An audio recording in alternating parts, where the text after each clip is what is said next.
Você sabia que a toxina botulínica vai muito além dos tratamentos estéticos? Ela também pode ajudar no controle de algumas dores, como aquelas que ocorrem no bruxismo e na enxaqueca crônica. O bruxismo é aquele apertamento ou ranger dos dentes que geralmente acontece de forma involuntária, principalmente à noite. Isso pode causar dor na musculatura da mastigação, cefaleia tensional, desgaste nos dentes e até aquela dor na articulação temporomandibular.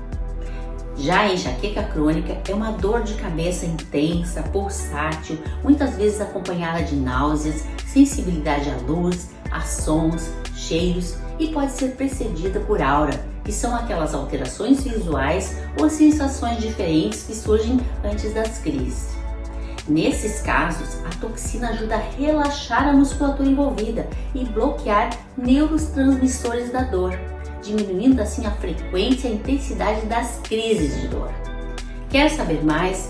Marque sua avaliação, vamos conversar, esclarecer suas dúvidas, fazer um planejamento para o melhor tratamento para você.